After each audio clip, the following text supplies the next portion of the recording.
اسی صورتحال پر بات کریں گے بریگیڈیئر ریٹائرڈ افضل خان ہمیں جوائن کریں دفاعی تجزیہ کار بھی. آپ سر بہت شکریہ وقت دینے کے لیے. کہیے گا کہ آج کے دور میں ایسے وقت میں جب اتنا زیادہ معاملہ آگے بڑھ چکا ہے یہ پریس کانفرنس کتنی ضروری تھی؟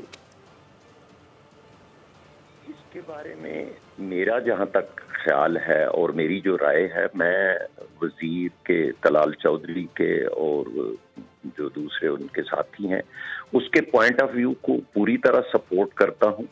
پاکستان نے جو پیکا ایکٹ بنایا ہے، پیکا ایکٹ کا کہیں بھی مقصد جو ہے وہ فری سپیچ کو روکنا نہیں ہے، بلکہ ٹیررزم ریلیٹڈ اور جو فیک نیوز ریلیٹڈ کاروائیاں ہیں ان کو روکنا ہے.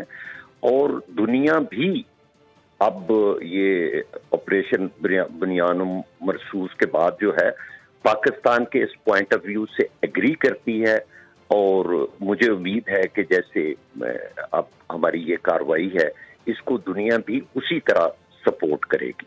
اس پہ میں یہ کہوں گا کہ جو منسٹر کا مطالبہ ہے وہ بالکل ٹھیک ہے، اور جو یہ سوشل میڈیا پلیٹ فارمز ہیں یہ اس حد تک غلط خبریں پھیلانے میں ملوث ہیں، ان کو اب اس پہ غور کرنا چاہیے. اور مجھے امید ہے کہ گورنمنٹ نے جو آفر ان کو کی ہے کہ آئیں آ کے تو ہمارے ملک میں اپنے دفاتر کھولیں، اور ساتھ ان کو یہ شکایت بھی کی ہے، تو دنیا اب یہ ریئلائز کرتے ہوئے کہ پاکستان نہ صرف دہشت گردی کے اگینسٹ جنگ لڑ رہا ہے بلکہ سب سے زیادہ دہشت گردی کا شکار ہے، تو اس لیے ہماری اس جو ریکویسٹ ہے یا ہمارا جو پوائنٹ آف ویو ہے اس کو مجھے امید ہے کہ وہ پوری طرح سپورٹ کرے گی.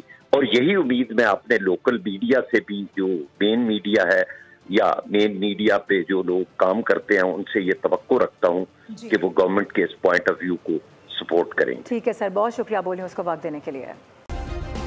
سبسکرائب کریں اور بیل دبائیں تاکہ کوئی خبر رہ نہ جائے.